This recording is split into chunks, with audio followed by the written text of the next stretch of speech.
I've watched Olympics since being a little kid, and been so in awe of it. And you just think that they're at the pinnacle of their sport and they know what they're doing, and that they're going to be feeling confident. They're going to be feeling like they're the top of their game. They're going to be feeling all this. And when I wasn't feeling that, I felt like I'd let myself down. But actually, my training was going fine, and just had to. It felt, like they talk about imposter syndrome. It felt a little bit like that. Like, I guess you kind of, know how to. That we are humans. Going in Olympians, we are humans, and we have got our own internal struggles and pressures and worries and thoughts. So it's just the way, we're just in sport and trying to do our best. Hi there, and welcome to the Supporting Champions podcast. Now, my name is Dr. Steving. I'm a performance scientist by trade and training. And in these discussions with performance experts, practitioners and performers, I explore how we deliver performance, how we support others to perform, and the underpinning knowledge and concepts at play. I really hope you enjoy the conversations from today's episode or from the back catalogue. And if you do, it'd be great if you can take a chance to like and subscribe to the channel, or for the audio, take a moment to leave a review. It really helps the show. Right, let's get into the discussion. All right, well, welcome, folks. Today, I'm thrilled to be joined by Bryony Page. Now, Bryony is a British trampoline gymnast and Olympic medalist. Bryony made history at the 2016 Rio Olympics, winning silver medal, marking the first Olympic trampoline medal for a British gymnast. Then continuing her success with a bronze medal at the Tokyo Olympics, and then becoming two-time world champion, and just this summer becoming Olympic champion in Paris. Bryony, welcome and congratulations. Thank you so much for having me, and thank you. What a great introduction. Well, listening to it back, do you associate it with it being you? Yeah, it feels very surreal, especially the Olympic champion part, because that's quite new. But yeah, very surreal that kind of, especially in the last few years, having achieved kind of all of my dreams really and goals in trampolining. It's been very special. Amazing. So take me back to the summer, the Paris experience. I'd love for you to share how it unfolded for you. First, can I ask you, how were you going into the competition? So I was really nervous, and like going into the competition, I was really excited because it would be my third Olympics. So for some reason, I like the number 3, and I still do, which is good. But I felt very nervous and apprehensive because my training going in to the games, apart from like the last 2 weeks, I felt like I was quite behind where I wanted to be. I had to make changes to my tactics and the routine that I was planning on doing. Had some problems with my Achilles going in, so we had to manage that. So just felt really not prepared as I wanted to feel, like not getting the numbers and the volume in. So I went in quite nervous, and not super confident. Even on the day of the competition, I didn't feel super confident, but I had a level of excitement of going to my third games, and the level of pride that kind of helped me be able to be okay with whatever the outcome was going to be. And I knew I tried my hardest going in. So I would say nervous and apprehensive, but also excited. So kind of a mixture of emotions. Right. And so you mentioned the third games there. Do you think that helped you going in, knowing what the circus looks like, knowing what the routine looks like, maybe how it's slightly different from your normal world championships or domestic level competitions? Yeah, it definitely helped me. And so it's a great question, because going into Tokyo, I don't know how much Rio Olympics had helped me going in, because I felt internally I felt a lot of pressure going into Tokyo, and expectation that I put on myself because of how Rio went.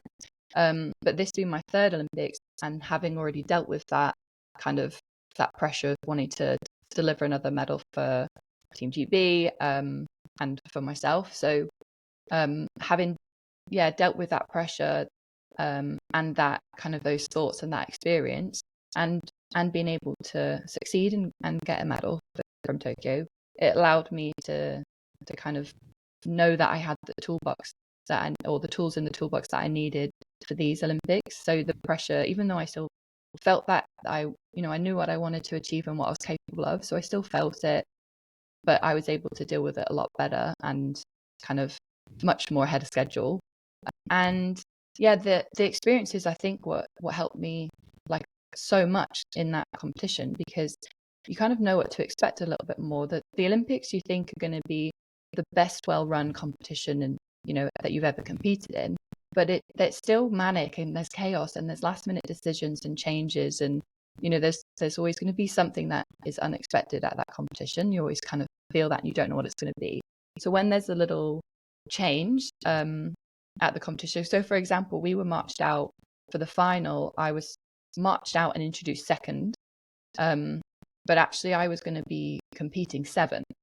So normally you march out in the order that you're going to be competing and warming up in, but this time they kind of marched us out in reverse order to what we were going to compete in. So that was something that wouldn't normally happen, and we were kind of like, what's going on? And I'd prepared for this and gone, when this sort of thing happens, you laugh it off, and you've got to just move on with it and go with the flow, even though you expect it to be absolutely to the T. And then I guess the experience as well of not being so I guess overwhelmed by the experience as well. Right. So you can kind of deal with the emotions that you feel a little bit better, and you kind of know what to expect. I think, the experience massively helped, and I can go into even more detail with how it helped. But I think as well, like in the competition, knowing how to deal with the prelims, so the qualification round and the final, all done in one day, very quickly after.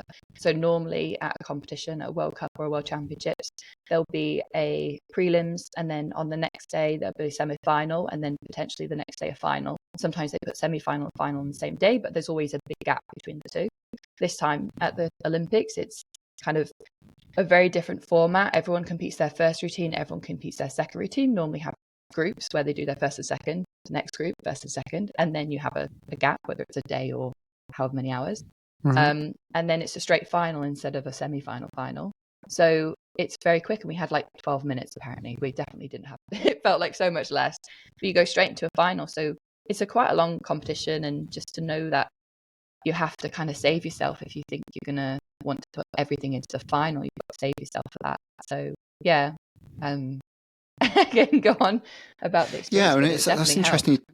How the lead in then, you've had some challenges in terms of Achilles. You mentioned your confidence level and so on. But it's in a similar sort of mode. You getting to the games and you're expecting the unexpected. And it's how you balance that, isn't it? I wonder how you do this in terms of just normalizing things. Look, it's still another competition. It's still the sort of same routine, but also stepping up that this has a degree of an additional level of prestige than normal. How do you manage that in your mind? Yeah, I actually think so. I'd like to think I step up to bigger competitions, because they mean that little bit more. There's a bigger crowd. I just love performing in front of a crowd. So the Olympics come in around every 4 years normally, every 4 years. So yeah, it's a long wait, and you are training and trying to peak for that moment. So and almost see as the other majors as a stepping stone towards the Olympics. Obviously they're a big competition then in their own right, but based on kind of using the World Championships, for example, as a home crowd for us last year, using that to be able to deal with Paris Olympics with a big crowd, and a lot of people from the UK were there, or Great Britain were there watching. So you know that there was going to be a big home crowd support, even if it wasn't held in Great Britain, but it was as close as I think it could get, really. So I guess it's just I like to step up and perform to the big competitions. Obviously it brings a little bit more stress, like I've felt a lot of kind of stress, but that brings focus to training, and a even bigger purpose to training. So you're just really trying to peak for that, and having gone through it however many 2 times before, you know a bit more how to plan, how to prepare, what you might feel going into different parts of the build up. So where you might start to feel a bit extra anxiety, you go to the competition, where you might start to feel a little bit more I don't know, I guess that little bit of stress or pressure, where you might feel that excitement, where you need to have rest and recovery and planned in, where you are okay to push yourself and do things. So I just feel like you can prepare a little bit better and not be super overwhelmed. I think going into Rio, I definitely felt that when I got there, I felt quite overwhelmed with the whole thing. And even though the best part, like my training was going absolutely fine going into Rio and whilst we were there in the village, but I didn't feel super comfortable, and that got me upset because I was like, I thought going to the Olympics, I thought all the athletes at the Olympics are like heroes and idols, and they know what they've got all their stuff together, they know what they're doing. And I was like, don't feel like that. So I thought, I'm not like deserving to be here, or I'm not prepared to be here. But actually most athletes that are going to the Olympics are feeling some level of nerves, or they're thinking something, or they're worried about the competition, or they're excited. So everyone is feeling different sorts of emotions and having to deal with that. But I've watched Olympics since being a little kid, and been so in awe of it, and you just think that they're at the pinnacle of their sport and they know what they're doing, and that they're going to be feeling confident, they're going to be feeling like they're the top of their game, they're going to be feeling all this. And when I wasn't feeling that, I felt like I'd let myself down. But actually my training was going fine, and just had to it felt like they talk about imposter syndrome, it felt a little bit like that, like I guess you kind of know how to, that we are humans going in Olympians, we are humans, and we have got our own internal struggles and pressures and worries and thoughts. So it's just the way we're just in sport and trying to do our best. It's so amazing to hear you reflect, but I'm also hearing the utilizing crowds, seeing Birmingham as an opportunity for you to prepare Birmingham World Championship for Paris, almost clocking, okay, there's a big crowd experience that I can use. Is that something you're actively doing to ready for the games, turning stress into focus, embracing the opportunity to perform in front of people, and equally reflecting in that way? Did you actively recognize, look, I was overwhelmed by that, but I still performed? Mm-hmm. And recognizing maybe I don't need to be as harsh on myself, and using that as a mental skill to prepare.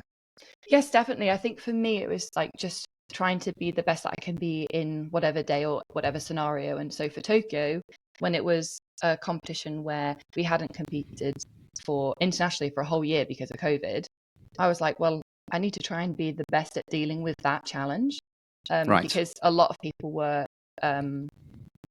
in the same sort of situation where they hadn't been able to train for however many months because of lockdowns or restrictions, and then they hadn't been able to compete for a certain amount of time. So for us, it was quite extreme that we hadn't competed internationally, and there was quite a lot of people who had been able to do that. So my first proper competition for a whole year was the Olympics, and that's a very unique challenge, and I was dealing with lots of pressures. So knowing that I could kind of deal with that gave me that little bit extra confidence or understanding going into this Olympics, that you've just got that thought process of you've got to just try and be the best that you can be, no matter what the challenge. That's the only thing that you can really do, is just trying to deal with that in the best way that you know how to, and having that understanding that I have tools, like we said, for Rio, feeling overwhelmed and having tools to be able to deal with that, and having performed at Rio Olympics, that gives you confidence that you can maybe do that again. And then same with Tokyo, dealing with whatever different challenges, what the different challenges were for that, and being able to deal with those, and just know that despite how I was feeling in Tokyo, because that was really challenging, to still being able to deliver a good enough routine for medal. So just using that, all the tools and all the experiences that I could kind of grab and remember, and actively kind of remembering that. So we actively, like, I worked with my sports psychologist, and we kind of wrote down what scenarios we might think would crop up at each competition.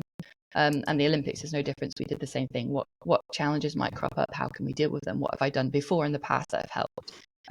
So just going through that process allows you to feel a little bit more confident going in. So despite feeling like I was a bit underprepared and lacking confidence, I still was able to deal with the different challenges that were coming my way, and I just tried to deal with them the best I could. Also, I was going to ask you whether you work with a psych to unpack some of these or anticipate them. I suppose the very act of thinking what could happen, how am I likely to deal with it, even if you don't cover off all the different circumstances or scenarios or issues, you have undertaken an active process which you can refer to and at least acknowledge, I've done some preparation for this. Yeah, definitely. And like going back to the crowd situation, me and my psychologist worked with that I was like, I can't kid myself. So going into the World Championships, I was really nervous about a home crowd. And I was worried about how it would maybe bring me too many nerves and I might not be able to cope with that, or it might be distracting for me, or all these different worries that I was having. And I was saying, look, I can't kid myself. I don't think I'm going to enjoy having that level of right kind of focus and attention. So I don't think so. Let's try and work through those thoughts and kind of reframe them. So reframing them might not be the best outcome because I can't kid myself that I'm worried about it. So it was like, okay, you're worried about this. Is there another way that we can look at it just in case? And is there a way that we can deal with that thought and what can you focus on instead? And it actually turned out, so I was like, I don't think I'm going to enjoy having that crowd. I think I'm going to have to just cope with it. And it ended up being throughout that competition, because of the work that we did and saying, this is how you can cope with it, but this is how we can reframe it and really thrive under it.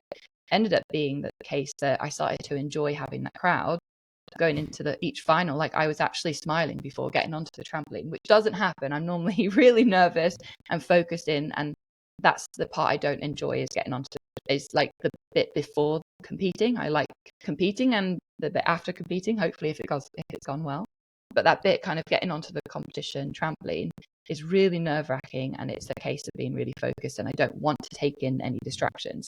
But actually it was the case that it actually was because of my teammate Laura, and she was just saying she was disappointed because she hadn't competed the way that she wanted to, and she was like, I really hope that you can kind of enjoy this. I know it's hard to say, but I really hope you can take it in, because I would have loved to have been in this position and taken in that crowd and just really, really enjoy it. So by her saying that, I kind of felt guilty, the fact that I wasn't enjoying having that crowd. So I was like, you were okay, guilt-tripped into enjoying yourself. Yeah, exactly. I was like, thanks.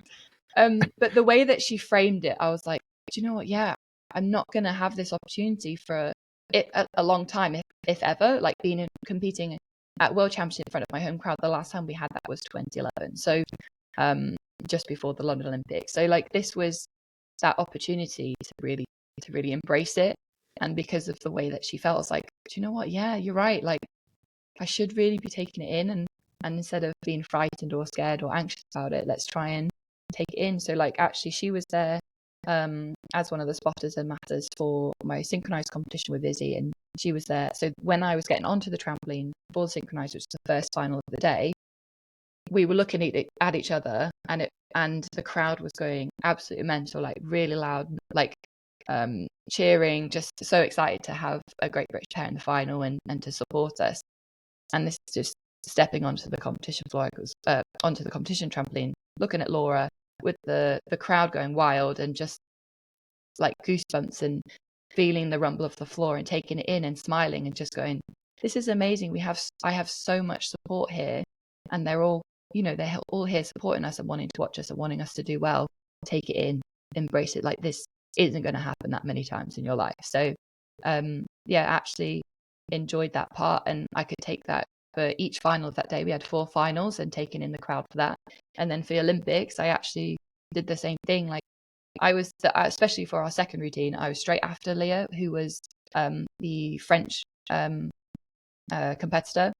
So obviously the crowd was going really loud cheering for her, and then I was kind of next up, so I was kind of taking in that cheer for my own as well.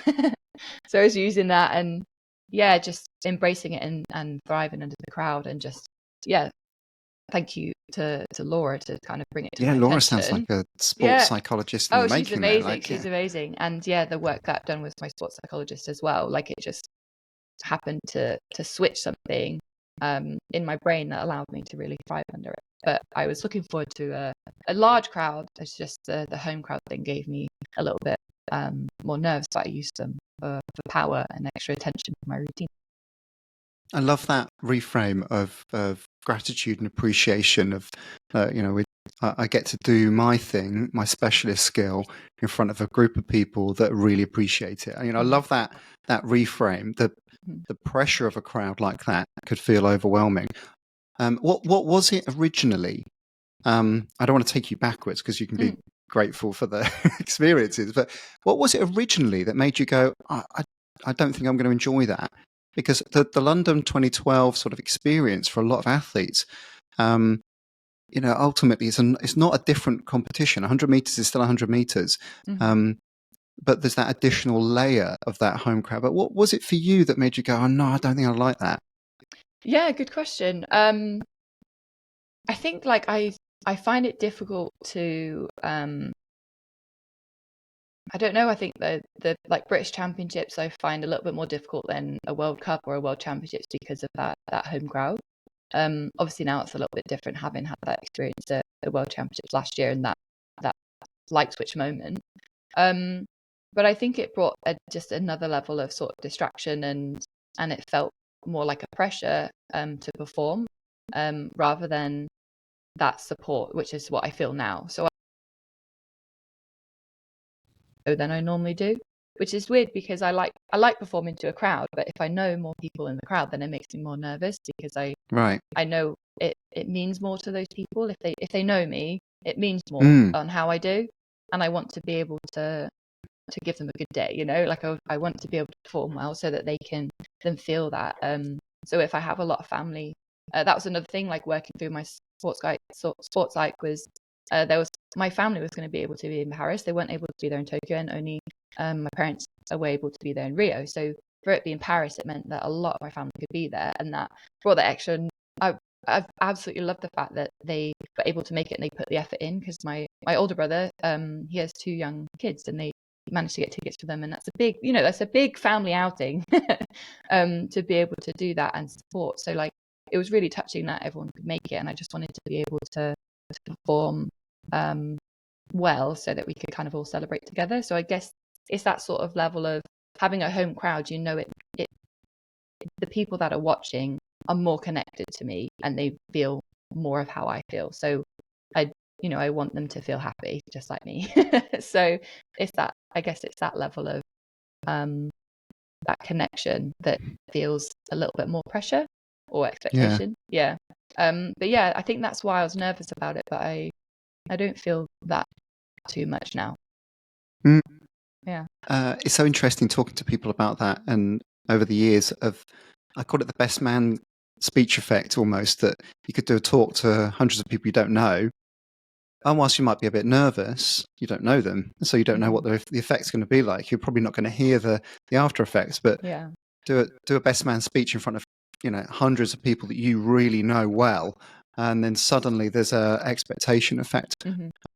But how amazing for your family to see you succeed in that way, that as you were just describing that your brother's young children just being able to see you perform. It gave me goosebumps just hearing that. So how gratifying that must be. And me too, saying it. It is really special. So my parents' boyfriend, I have 2 brothers, an older brother, a younger brother. They're partners, and my older brother's kids who are like 1 and 3. So if the older one can remember this, the younger one won't be able to remember it at all. But I think it means a lot to us as a family that everyone was they were able to be there. I also had lots of friends in the audience as well, which was really nice to kind of hear them getting there. So organising the tickets and stuff, like in a group WhatsApp, and just really excited for me. So it really actually helped in the end that I had that many people there and people could spot out in the crowd and say hi to, and it just it was really special, and to be able to celebrate with them afterwards and see them, because we have a Team GB, they have a Team GB house. Mark England spoke about it in the podcast you did with him about the Team GB house, which is basically like a party, a celebration space, a space for medalists to have media opportunities, to have music and fans of the sport be able to meet the athletes, and a space as well designated for nearest and dearest, and to be able to be with their athletes a bit more privately. and in a safe space and with Team GB, so a space to celebrate. And they were all there to be able to celebrate with me the evening of the competition and kind of show them the medal and just be together. And because it was just really, really special. I'm so glad that the one that everyone was able to watch was the gold medal one. It made it very special. But I think kind of going into the competition, having their support meant so much to me. No matter how I was going to be able to finish the competition, they were just happy to come and watch and support. And the fact that it was so close and feasible for them, it meant a lot that they were able to see me at an Olympics.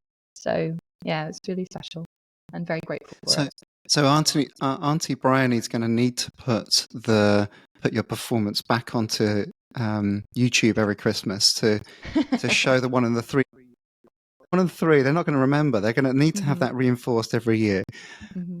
Hey, look, we've jumped ahead to medals and Team GB celebrations and so on. But can I just ask you about kind of qualification and going into the routine? How was qualification for you?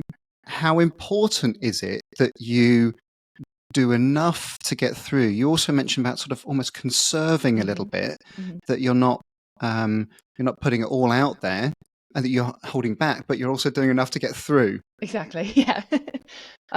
So I guess that's where tactics and experience come in. So we had a couple of, I guess, simulated competitions at our national training centre a few weeks before we left for France for our holding camp. And one of them was just the competition format, and one of them was to the time of almost to the point where it was like, competitor 1 is getting on the trampoline. They are now doing their one touch.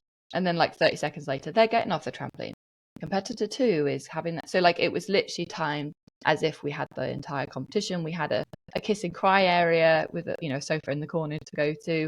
We had a designated warm up space, and then marching to different points of the room to kind of have the different points that will be in the competition. So, and I just remember because it was only myself and Izzy, our coaches. We had a few people come and watch just from around the Lushall.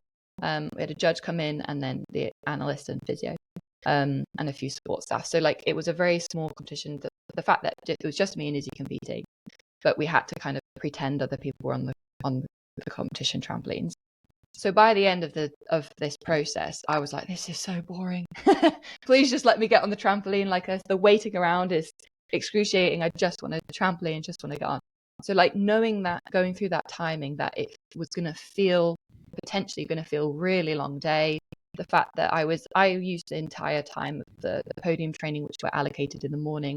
And by the time I got to the final, I was so tired, and I was like, this has been a really long process. Maybe I shouldn't have been on the trampoline for that long. Maybe I shouldn't have done this. Maybe I focused too much and I've ran out of steam, essentially. Right. I ran out of focus and I ran out of energy.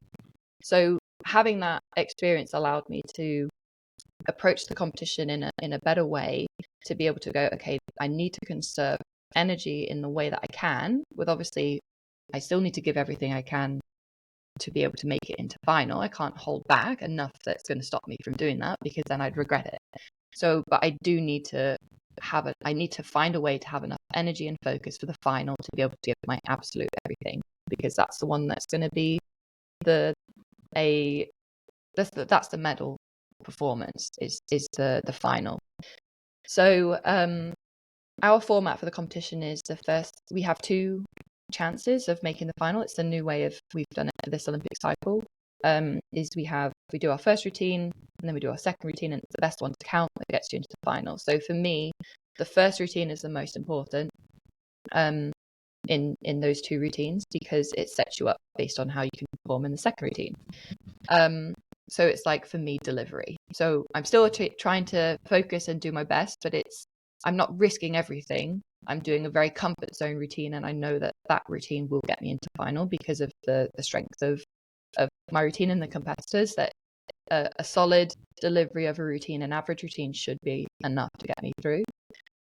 So the main thing that I adjusted was the amount of time I spent on the trampoline and warm-ups, and the focus into the first routine. And then it was basically a case of trying to feel relaxed, trying to stay warm, and just going through the process of that second routine, enough to try and do a little bit better so that I was definitely in the final.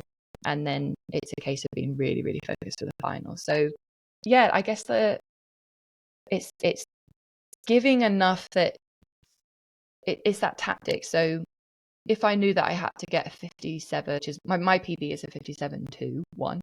If I knew I had to go for that to make final, then I'd have two chances. I'd have to give everything, like jump as high as I can, go outside of my comfort zone to get the best possible outcome, but risk a lot.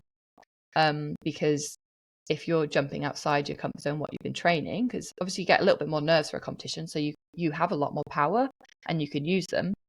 If you use that at the wrong time or in the wrong way, then you're risking a lot, because if you are not used to jumping that high and spinning that well, you can easily over-rotate a competition, a skill, and that means you're more likely to travel off the trampoline for the next skill, or make weird decisions and weird mistakes. So it was a case of like, deliver the absolute solid routine that you possibly can, and that's the focus. And then for final, we can go into that, I guess, in more detail in a bit, but yeah, the prelim was do that and then try and it was weird. I was very, very aware of the competition. I'm not normally super aware of the competition. I just kind of focused in on myself and what I can do.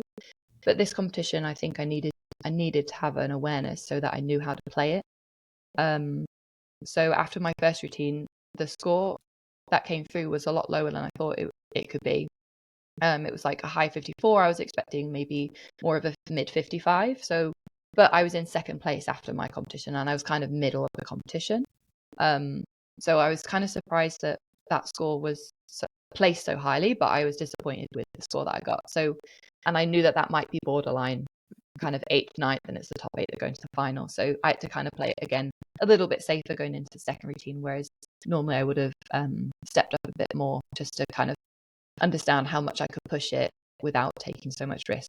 So that's kind of how it worked, but ended up doing a better routine in the second routine, and placing a little bit higher going into the final, but I would have made final had I not got through my second routine anyway.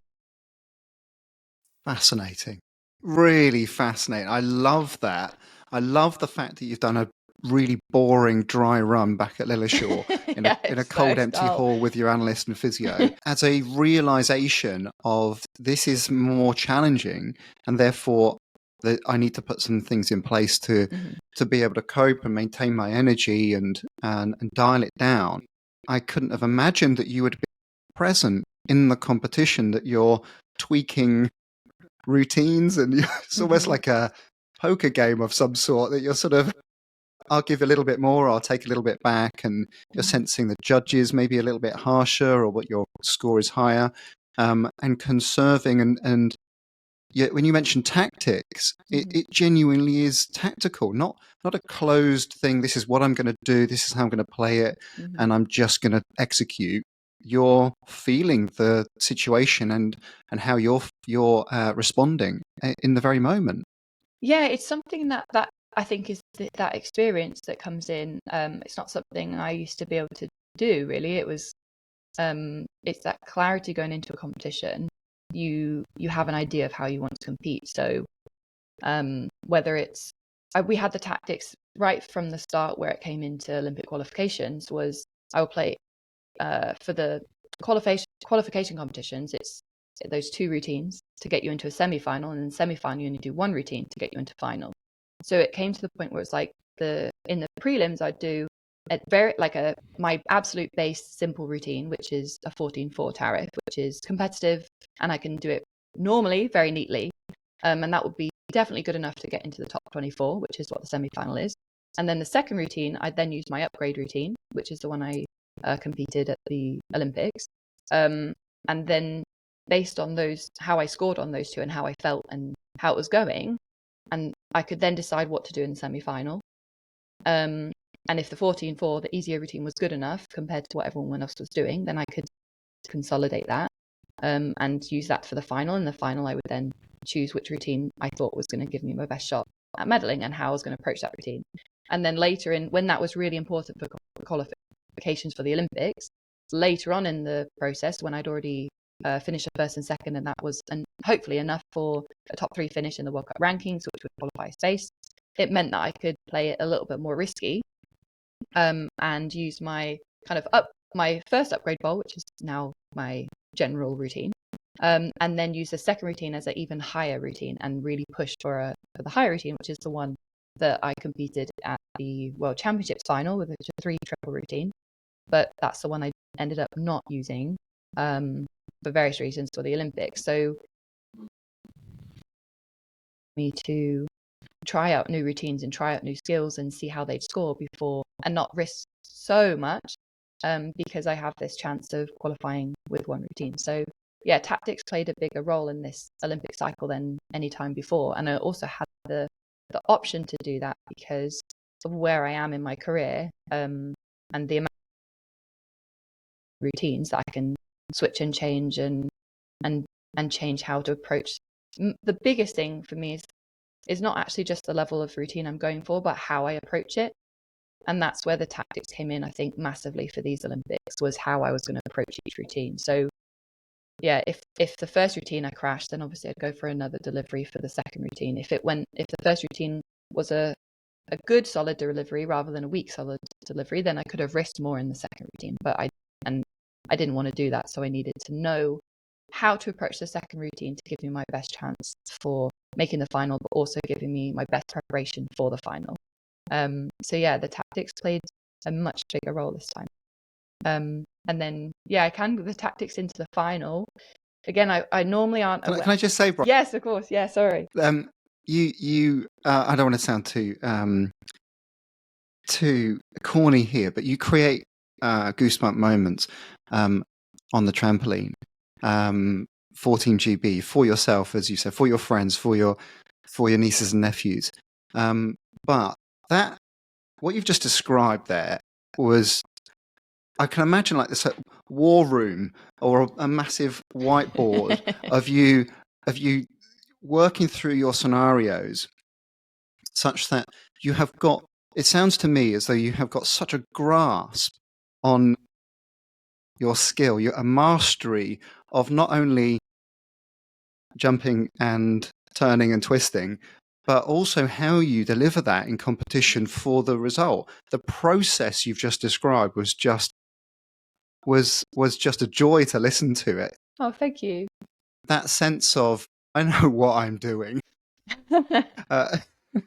I don't often feel that, but there's that, I guess, that, like I said, like that experience, the amount of competitions I've done, and that time on the trampoline, and the muscle memory, and just training. Like even the way that I train now is training towards how I want to compete as well. It's not just training. So trying to find ways to replicate how the adrenaline levels I might be feeling, the nerve levels I might be feeling, how to replicate those in a training session, so that I can use them in what I would be using in a competition. Because I always feel fresher for a competition.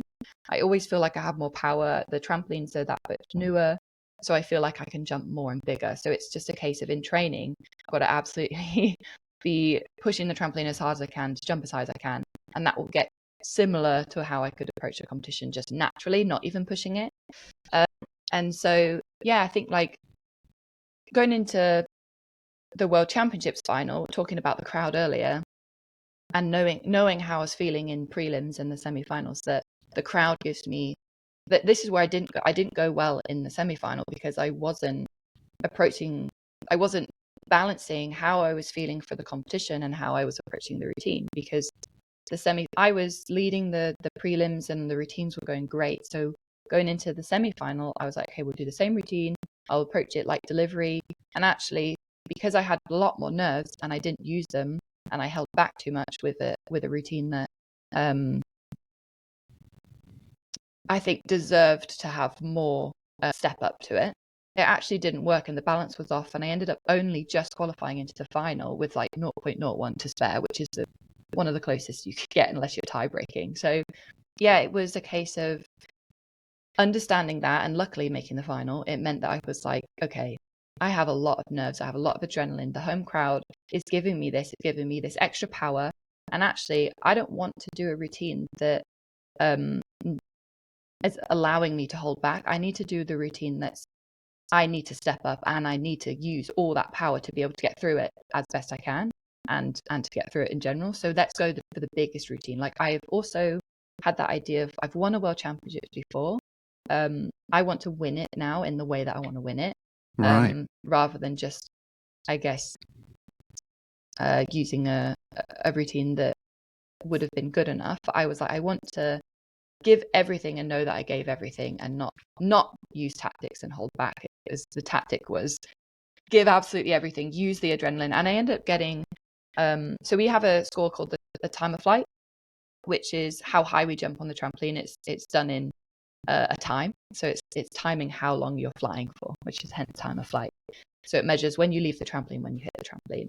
And my arm set, which is the setup jump just before I start my routine, was the highest I've ever got. So it was like a 196 or 198, which is normally I could be on average a 185 or something, so, or high 18. So it was a huge jump, and you could just see how much I was using having that crowd there, the adrenaline, the nerves, the excitement, the power, and using that for the biggest routine I could do. So that was the tactic there. But for these games, it was very different for the final, because again, like, not I don't normally pay attention too much to the competition, just to myself. But so I wasn't watching the competition, but you can't ignore the scores coming through, and you can't ignore how people are reacting. So I had my back to the competition, trampolines, but This is the Olympics. Is the Olympics now, yeah, Okay. the Olympics. So for the final, I had my back to the competition trampolines. But you can't, hearing the scores come in, seeing how people were reacting, knowing who's in the lead, and knowing also that I was expecting, again, really much higher scores to come through.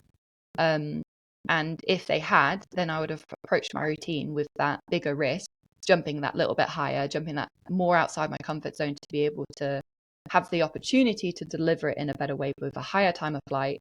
And that allows for a potential higher execution, but it also provides a higher risk because it's easier to travel and do things that aren't super in your comfort zone and trained. But it gives that potential of stepping up if needed to get that high score. But because people weren't hitting that kind of top end stuff that I thought I might need to be able to do it, it allowed me to approach it sort of kind of on the higher limit of my comfort zone, rather than even further outside. So that was, I don't know if that was a conscious decision that I'd made, but it was definitely experiencing that innate feeling of, this is where you're going to do the routine, this is how it's going to be delivered, and this is how you know, I wanted to deliver it as best I could, because I knew that I had a chance of medaling at this point and potential winning it, and it was just playing it as best I could. But knowing how I felt going into that, if the competition had played out differently, then I could have played it differently as well. So yeah, it was an interesting competition, and I really felt like tactics and experience helped me be able to deliver a routine that I was very happy with in the final. So if I just replay that, have I got this right? That Birmingham, having sort of gone into world being world champion 2 years prior, 2021, you thought, I'm just going to go for it. I'm going to go for it and see if I can win this with the highest potential score.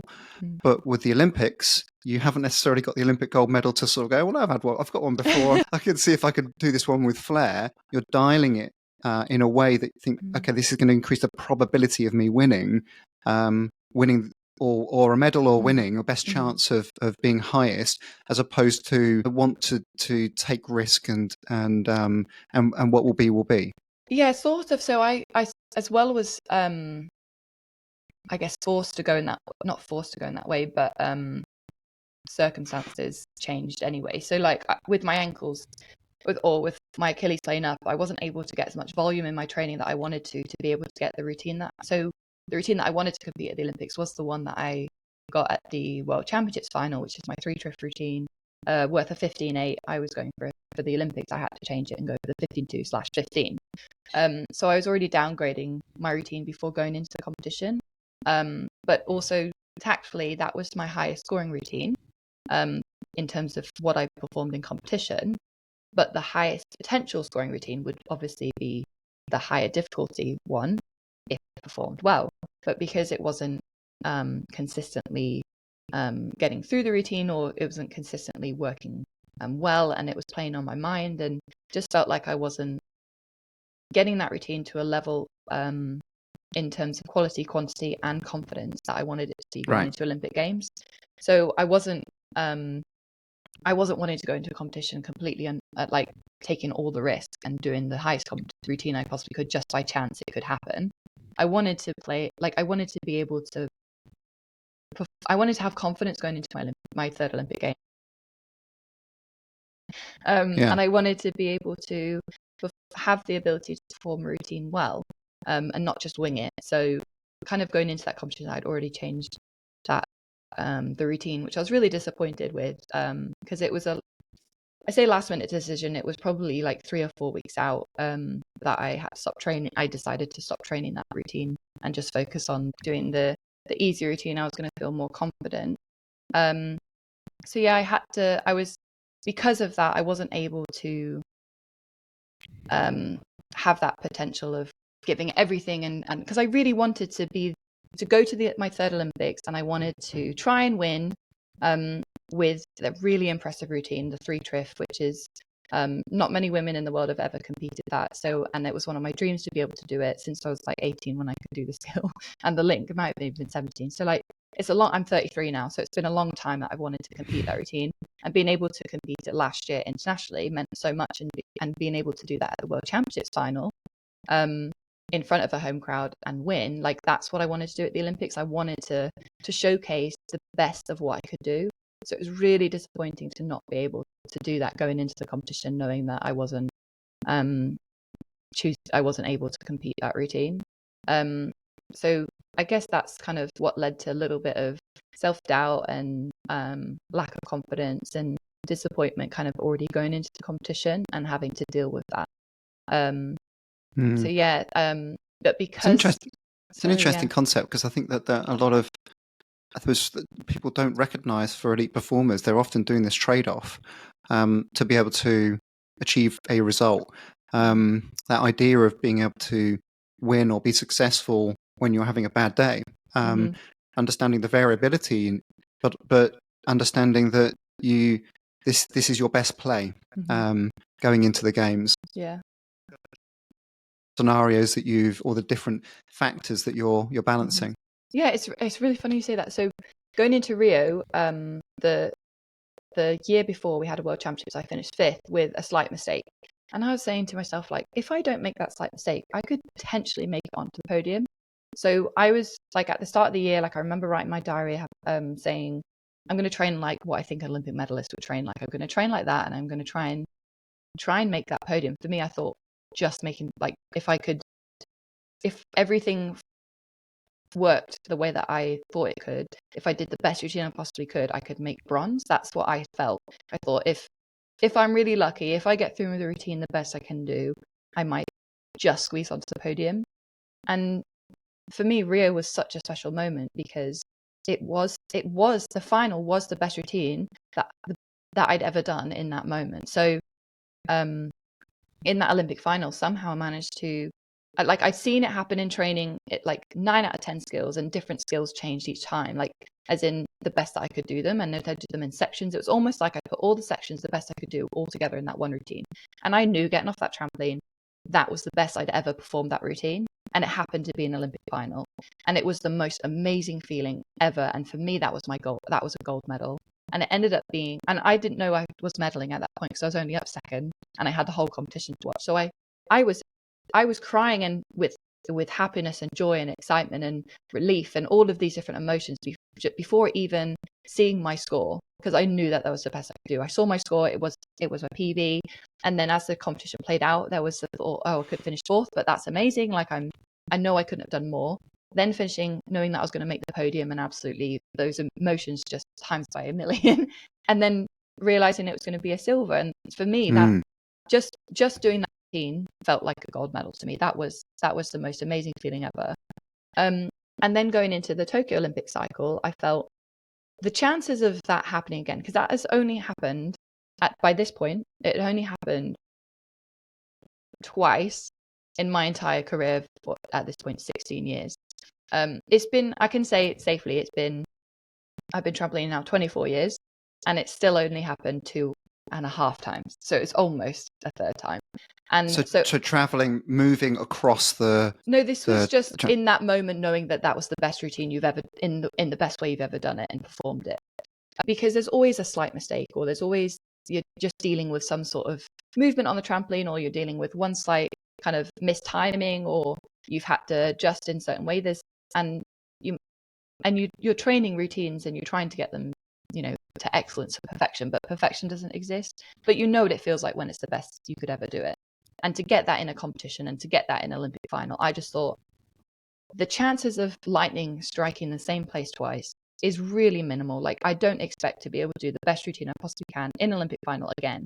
So I need to be able to train my routine that if a normal routine that I do, that needs to be good enough for a medal, and the best routine I can do, that needs to be good enough for gold.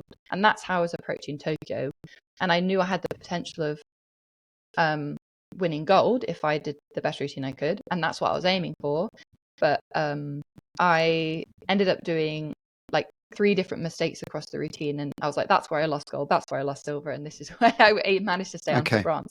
So for me, that Olympics was at the time kind of confusing. I didn't know how to feel about it, because I obviously was going in wanting and having the capability and wanting to win gold and become Olympic champion, but also I was good enough to be able to do a routine that was normal for me, and then that was a bronze medal, and it was another Olympic medal. And so like it was this kind of feeling torn between feeling disappointed and feeling absolutely overwhelmed and happy, and feeling guilty for the times that I felt not so happy. So like it was just this weird feeling. And so going into the Paris Olympics, I was like, I need to be good enough that my normal could still win gold, and that my best is outstanding, and it so it you've wins by a ratcheted lot. this up each time.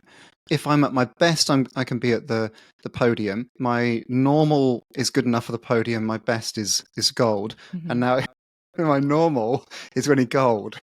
Yeah, and there's no other level to go. Yeah, and just being like, I need it so that even if I make a slight mistake, I'm good enough that I can still win. And that's kind of where I felt going into World Championships and what I wanted to feel going into the Olympics. But I felt my training I was, like I said, like not super happy with how my training was going. And with the 15.8 tariff, it would have allowed me, because the next highest tariff that the women were doing, the difficulty of the routine was a 15. I knew people could do more, but I had a feeling that that's what they were going to compete. So that gives me a 0.8 leeway, which is a lot in trampolining. But yeah, changing it to the easy routine didn't give me that leeway. So it meant that I still had to deliver it as best I could. But also, I did know that more like averagely, I was doing a routine that was good enough, and that had that potential of winning, if not kind of in that medal zone. And it did. That's kind of how it played out in the final, was that I was almost there with my routine of it being the best I could have done. It was like I made a slight mistake on skill 7, where I traveled outside the box, but I immediately brought it back in and was able to, and I made a slight change to my routine last skill as well. So I took out So hang on, you've made a I mean, is that normal? Is that a superpower that you've got, or is that normal for elite trampolinists, that you can make a mistake and then you're going, I didn't do that, I know what I'll do this. In that moment, you're adjusting the skill to get back in. Yeah, it is wow, a normal thing that we have to kind of learn how to do, and people are much better at it than me. And so there's a big, like, a range of how people can do it, because I guess that's the negative to having that consistency in training and muscle memory and experience, is that when I was younger, I used to make mistakes all the time and have to change my routine all the time, and put in sub skills and change the kind of the order of the skills and build back height to be able to put the hard skills at the end and just change it round. Whereas as I've gotten more experience in muscle memory and my quality and consistency of my routine has gone up. I haven't had to do that as many times. So that skill isn't as so good being as a novice is beneficial to error management. Yeah, exactly. Right. So yeah, like, but the change of what I did wasn't a big change. It was just taking one full twist out of the final skill, and I made that thought process started once I made the mistake with that travel. But I brought it back the next skill, and then it was during the ninth skill, which is leading up into the final skill, is when I confirmed that idea of going, I might change it. It confirmed, let's change it. And I think I made the right decision in that moment, because the final skill was fine. It allowed me to maintain as much height as possible, more composure, and the quality and kind of I guess control over the routine and the out jump, because you still, on that last jump, even though you're not doing a skill, you still get marked on it, and you can get deductions if it's out of control. So by changing that routine, I probably stopped myself from getting more deductions. But so I lost 0.2, which is not that much in difficulty, but I probably gained 0.4, but not in terms of quality and control.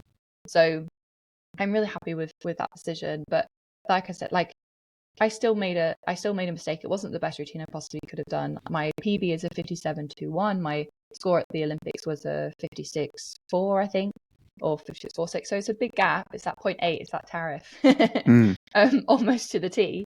Right. So yeah, it was. But for me, that decision on how I approached my training and how good I needed to be helped me out so much going into that competition, and being able to play those tactics, even if it was subconsciously, play the tactics in the final. Amazing. I didn't know you were so mindful and aware in that moment of Neither do I. making. No, well, I bet, yeah. And did I get this right, that you thought you'd won there and then you forgot you had someone else to go? Well, so this is exactly. So I don't know where this happened. So I can't remember if it was like immediately when I saw my scores, I was like, oh my God, I'm Olympic champion. Or whether I kind of went, please let me have enough to know that I'm on the podium. Because that in itself I know that there's somebody else going. Because I'm like, I need to finish first or second to know that I'm going to be on that podium. And then getting the top score and I'm going, oh my God, I've won a medal. Oh, I could be Olympic champion. Oh my God, I'm Olympic champion. Like, I don't know at which point my brain absolutely forgot what was going on around me. But there was definitely a moment in there, which, and probably a little bit too long of a moment, of going, oh my God, I've done it. I'm Olympic champion. This is amazing. How has this happened? Like, all of the feelings, like, so absolutely gobsmacked and shocked and surprised and happy, and like all of what you could imagine feeling like an Olympic champion. And then the cogs start to turn in my head and go, hold on. I better sit down. There's another person to go, and this person is one of the 5 people that are capable of delivering a very good routine. So there was, that was a really weird moment, being like, there was, like I said, like too long of a moment, me going, I'm Olympic champion, and then going, hold on a minute, no, I'm not yet. Like, this could be taken away from me. This feeling could be is false and it's not real. But like at the same time, I was going, but at least I know what it felt like. Like, if I end up being second, at least of being an Olympic champion, and I know what it would have felt like. And I was like, I'm grateful for that, but also if I don't, that is really cringy. That would be, I don't know how I'm going to look back at this. Okay. This like the race walker that celebrated and got overtaken. No. So you're talking about there the joy of realizing podium and Olympic champion possibility, or I have achieved it, and then you're grounding yourself a little bit and thinking, at least I know what it felt like. Did I get this right when I watched your performance and I watched that moment and I watched the Chinese athlete make an error and it ended the routine? And you hugged your coach, I think, and I think I saw the bottom lip come out. You're almost like, I'm sorry for her. Yeah, definitely. Which was a really magnanimous response, if I'd read that right, of you've won, hooray. actually, you know what? For the good of trampoline, I want people to do well. Of course, yeah. So I know the people in the competition. I've been around for a long time, and especially the ones that you compete in finals, you get to know more and you get to see them more. And although there's a language barrier between me and Hu Chung and the other Chinese competitor, like there is that language barrier, but you know the person, you know what sort of, if they're sportsmanlike or if they're happy for you, or if you can get a sense of how that person is in terms of a sportsmanship like and as a person. So and they're very respectful, and they always like shake your hand or give you a hug, say well done. They you can have a sense, even if you can't understand what they're saying, if they've got a sense of humor. We had a competition the last year where her and her teammate finished first and third, and they were joking around about switching their places on the podium and just having a laugh about that. No, I'll go first, it's fine. So as in finishing where they're going to stand on the podium, they were like joking around about no, it's me that's going to stand on the top. Even so, like they, what sort of person they're like, and you want them to do well, because that's trampolining is I find it such an impressive sport, and you want people to do well, and you know what it feels like to crash as well, and you don't want anyone to have that experience at the Olympics. So, and yeah, knowing them personally, it's upsetting that she wasn't able to complete her routine, or at least do it to the way that she wanted to. So it would have been nice for her to finish her routine and her to finish on the podium. Like, she deserved that, and she's a great competitor. So it is sad that it finished in that way.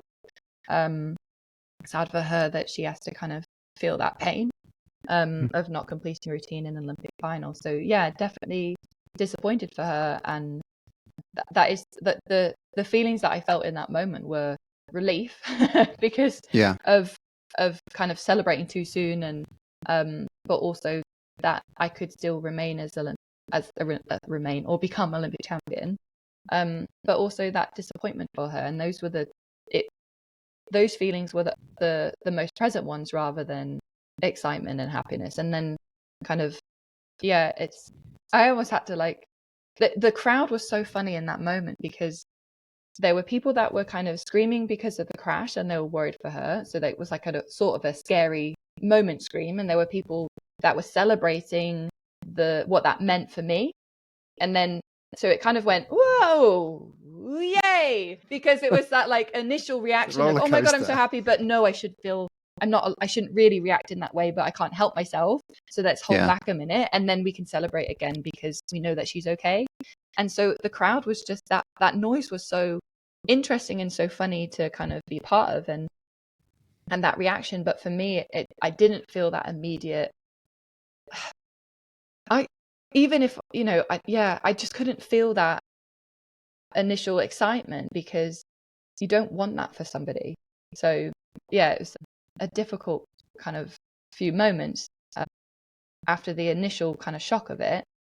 Then it's like, so my initial reaction was really raw and natural, and then it's like, okay, what do I do from here? When is it okay to start celebrating this becoming an Olympic champion? Because it's a difficult moment, because you just I want to support the people around me, and I would have preferred to celebrate with them. Oh, what an amazing response, and how what it says about your character and thoughtfulness of the sport, as well as the people around you. And you're competing against each other, but likewise you're as comrades, you're all vying for the same thing, and there's a lot of respect in how you delivered that. That's what I love about this sport, and the community and the people in it, is because our sport is dangerous and it's risky and it's exciting and it's thrilling, and it's when you see someone doing something amazing and something new, you're like, you're like, that is so cool to see. And then secondly, you're like, I want to be able to do that. And then third, you're like, I wish I was the one to have done that. So like there's all these different sort of but you're encouraging people to do it, because our sport, I want to see more women doing higher difficulty. I want to see more women jumping higher and progressing their sport and doing the best they can. And same with the men. The men are so super impressive. They're obviously so strong, and they're able to jump that little bit higher to be able to get more skills in. So when you see women doing that, it's really exciting. It's really special to be part of. And if you see that someone else doing, you're like, okay, maybe I can do it then, and maybe I can try this. So it just brings our sport on. So that's what I love about our sports. Like, people are really respectful, and there's very, very minimal people trying to put off other people or trying to get other people down, because they know it's dangerous, and you don't want to be that person that causes an injury or causes an upset in a competition. You just know everyone is really respectful and excited for everyone else, and they want them to do well, but of course you also want to win. So you're just it's an individual sport, and you're trying to do your best when you're on the trampoline. Last couple of questions, if I can. Yeah, of course. How was it carrying the flag, recognised amongst your peers for the closing ceremony? How was that moment? That was amazing. Like, that was such an honor and privilege to be in that space, and hopefully it comes across the right way, because I feel a bit funny about saying it, but like, it felt so special for trampolining to be recognized in that way. Yeah.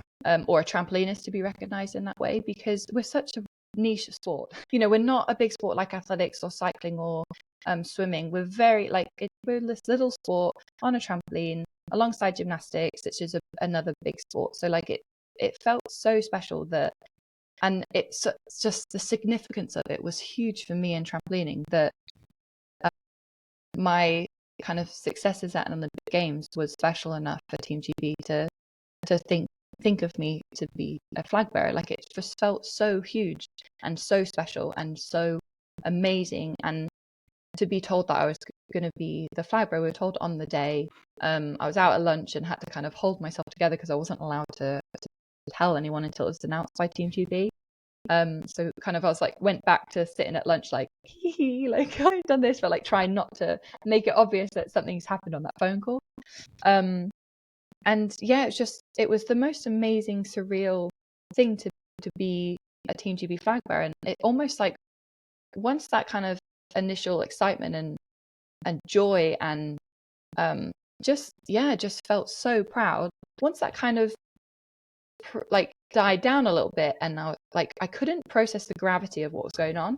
So in my head, it felt like I was like, little old me, I can't be a Team GB flag bearer. And it felt like I was going to be waving a flag for a school sports day. Like, it felt so strange. I was like, I can't be me.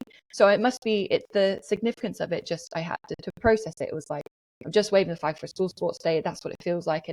And then what happened was, like, we then, even that actually, before going out so me and Alex Yee, we're holding the flag ready to kind of march out, and we have a little bit of waiting time. And I was like, Alex is so sweet. Like, I was like, would you mind? My coach is really into Star Wars. Would you mind just doing a quick, silly video of us pretending that the flag is a lightsaber? And like, I love that. As a child of the 70s, I love that. I was like, we have to do this. Like, there won't be any other opportunity. And he was like, yeah, let's do it. So like, he didn't mind being a bit silly with me, like having this silly video and like doing that. But like, so even at that moment, it doesn't really feel real. Like, this is how big this is going to be and how much this means. And then we march out, and it's like into the arena with the huge Olympic Stadium crowd. Like, it's the biggest crowd. It's so amazing. It's so loud. And that's kind of when it starts sinking that I've been selected as the Team GB flag bearer alongside Alex in this moment. Like, this is so special. Like, I'm on the athletes commission for Team GB, which means I've been able to be a part of behind the scenes and contribute in a little way, but also see how much goes on behind the scenes and how much effort and how much work goes in, and little tiny details, how much they're thought through, and how it's going to work for the athletes and the support staff, and how we can support them in the best way. And just kind of seeing that, but also being a very small part of it, it made it even more special, that kind of what this means to be selected and to hold this flag and hold it for the team. And I'm a huge fan of the Olympics, like I said before, huge fan of the Olympics, huge fan of Team GB, and to watch that and be part of it in this way, marching out to that crowd and holding that flag, it just was the most amazing experience. And like, my smile was so large and so natural. Like, I couldn't, like, I was twitching, my mouth was twitching, and even if you'd asked me to try to stop smiling, I couldn't do it. Like, you should have conserved a little bit more during the qualification, and so you could really smile hard. Yeah. It was just this most amazing thing, marching out, and the significance of it really started to settle in, and it was just so incredible. And yeah, the most amazing feeling. Really was such an honor. Well, I know just how much goes into the the thought process behind that, and it would have been extremely well considered. So, in arranging the podcast, you were saying, "Oh, I've got to fit things around training." You're straight back into training now. Did you get any time off to celebrate? Open some supermarkets, or have you gone straight into training, and you've got some further goals to be had? Yeah, so I'm back in training. I think I had I had the week that we were still at the Olympics, obviously not training. And then I think I had maybe 1 or 2 weeks of not doing jumping, and I basically got back into training and went to my coach. Like, it was my decision to go back in that early, and so there's not a big competition. I would like to be able to see if I can make it to British Champs in a few weeks' time, but I'm not sure. But the goal was like, I can get back into training. And so I went back in and said, Brian, I'm not ready to start training, but I'm here. Just knowing that like I wasn't going to be able to commit 100% fully focused training, pushing on, but knowing that I wanted to be there and needed to be there.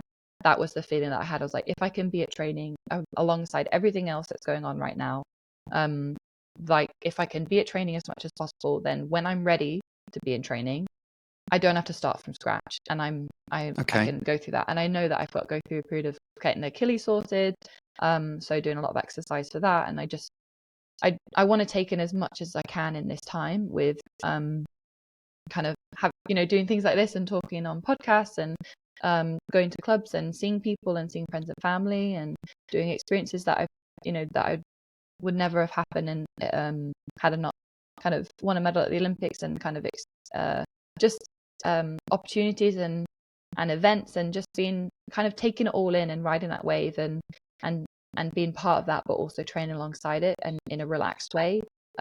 So I just go into training and I do what I can do, but I don't push on from that because I know I haven't got the capacity to do that. Whereas obviously when it goes to training towards a competition, everything is focusing on that.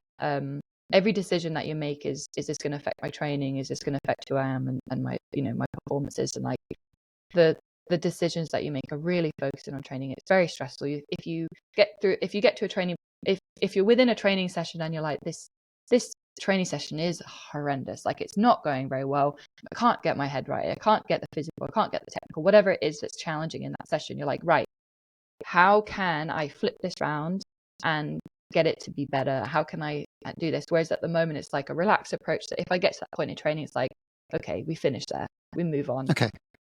So it's just a different, I say, like relaxed training at the moment, because it's I wasn't planning on going straight back into training.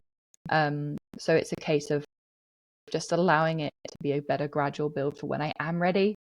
So I don't have to start. Is that concern? Is that are you just sort of trying to preserve some of your skills there? Yes. I mean, when I was talking to Harvey Smith and Tracy Whitaker, they were. I did a little bit of work with them down at Northampton, and Harvey was talking to me about when people come back from prolonged periods of time away, you almost feel seasick with all the. Okay, so you're preventing some of that sense of motion sickness. Even just 1 week off of trampolining, right. I will get dizzy. That's a big problem of mine. I don't. Some people do. The awareness and the timing of the trampoline is one of the first things to disappear. And for me, it's quite extreme compared to other people, I think. Like I really struggle with the dizziness, and it takes a while to get back. So, for example, like that when we had months off the trampoline because of COVID and lockdown. Returning to that, it took me maybe 1 or 2 months to not feel motion sick at the end of the session or during the session. So it's literally like still, when you're spun around an office chair, if I don't know if you still do that, but if you're spun around an office chair, I do it every day, Brian. Yeah. But the feeling of if you still feel like you're spinning even though you're not. It's an extreme version of that because it's both backwards, forwards, and twisting. And you've then got to go and control the next skill afterwards. So whilst you're still feeling like you're spinning backwards, you have to spin forward. So it's really disorientating. The vision is off, the timing of the trampoline is off, physically a little bit out as well. So like it's a horrific, I really hate that feeling of getting back after time off. So this way is just allowing me to kind of reduce that feeling and the length of time that I'm going to have to take to get back into things. So when I can train, I am training and training to what I can do in the session, but not beyond that. So it's quite a nice way to kind of keep things ticking over, so that when I am back into full training, it's there ready for me. And I don't have to kind of build back when I'm mentally ready, because that's a painful time to feel motion sick when you're used to spinning around, and to have that feeling of the trampoline. You can't jump high, and you just, your body doesn't feel ready. So like I just wanted to be back in, and also it gives that, like I said, like the community in trampoline is amazing. So I wanted to get back into the gym and see my friends and teammates and coaches and the people that are there in the gym, and just get back into a routine as best I can. So there's a bit of normality to my life, which is really helpful right now. Yeah. Hey, look, it's been a joy to listen to you, and for you to share your grasp of your craft, the methods that you use, and that's so fascinating how you approach the different competitions and utilizing your experience, and you develop your confidence over the years, and it's been amazing to hear the respect that you have, the meaning behind your pursuit and the purpose that you've got. So thank you so much for sharing your amazing career and the incredible successes you've had. Thank you so much, and thank you for having me and chatting with me. It's been really nice. Thank you. Fantastic. Before I stop the recording, do you want to point anybody to any of your resources at all, or any like your websites, or whether it's for appearances or Instagram or anything like that? I think I'm okay. Okay, I am on Instagram those... and TikTok, and so they can be added in. We've got on Instagram, on my bio, there'll be links for emails or ways to access me. I guess the other resource would be British Gymnastics website if people want to get involved in trampolining or gymnastics. We've got the British Gymnastics website, which can help you find your local club, because that's the best way to get involved is to. Do you want to promote that? Should I just ask you? Yeah, sure. That, and we can include that as a section. Yeah. So, Bryony, finally, where can people find you to follow along your story? But if people are interested in following your footsteps, where would they go? So I'm on Instagram and TikTok, and you can find me in just probably Bryony_Page or something like this. And that you can follow me and have a look at what I'm doing. I will also post on my sites like different things that I'm doing, charities that you can see, and how to get involved in things. I've also got like a link on my bio which will help you direct you to different things like email addresses or ways to contact me. The businesses that I'm ambassador with, I design leotards, so there'll be a Quattro link there. And the other resource that I would absolutely love people to go and look at is the British Gymnastics website, and them on social media, because they keep people updated, but also you can find your local club to go and get involved in gymnastics and trampolining, which would be amazing. I'd absolutely love people to have a go, no matter what your age is or ability. Go and have a go and do it in a safe way with a local club. So yeah, it would be amazing to see you all involved. Fantastic. Well, we'll include all the links in the show notes. And if people want to get involved, please do. Bryony is such a role model. Thank you so much. Thank you. Thank you. Wow. Okay. Fantastic. Thank you. Thank you. Thank you. Thank you. I hope you enjoyed today's conversation. If you did, please take a chance to press like and subscribe to the channel. And for audio, please do leave a review. Thank you.